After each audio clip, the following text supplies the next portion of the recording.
حضرت ابراہیم علیہ السلام کا 7واں بڑا امتحان اپنے بیٹے حضرت اسماعیل علیہ السلام کو قربان کرنا تھا۔ حضرت ابراہیم علیہ السلام نے خواب میں دیکھا کہ وہ اپنے بیٹے حضرت اسماعیل علیہ السلام کو اللہ کی راہ میں قربان کر رہے ہیں۔ انبیاء کے خواب وہی ہوتے ہیں، اس لیے انہوں نے سمجھا کہ یہ اللہ کا حکم ہے۔ حضرت ابراہیم علیہ السلام نے حضرت اسماعیل علیہ السلام سے فرمایا، اے میرے بیٹے، میں خواب میں دیکھتا ہوں کہ میں تمہیں ذبح کر رہا ہوں، تمہاری کیا رائے ہے؟ حضرت اسماعیل علیہ السلام نے کامل ایمان و رضا کے ساتھ جواب دیا، اے ابا جان، جو آپ کو حکم دیا گیا ہے وہ کیجئے، انشاءاللہ آپ مجھے صبر کرنے والوں میں پائیں گے۔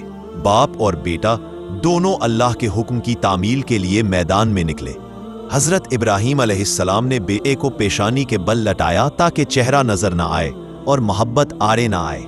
جب حضرت ابراہیم علیہ السلام نے چھری چلائی تو اللہ تعالیٰ نے حضرت اسماعیل علیہ السلام کو بچا لیا اور ان کی جگہ ایک عظیم جانور دمبا بھیجا۔ اللہ تعالیٰ نے فرمایا، اے ابراہیم، تو نے خواب سچ کر دکھایا، بے شک ہم نیکی کرنے والوں کو یوں ہی بدلہ دیتے ہیں۔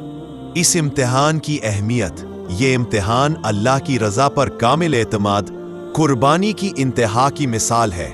یہی واقعہ عید الاضحیٰ کی بنیاد ہے، جس میں مسلمان حضرت ابراہیم علیہ السلام کی سنت پر عمل کرتے ہیں۔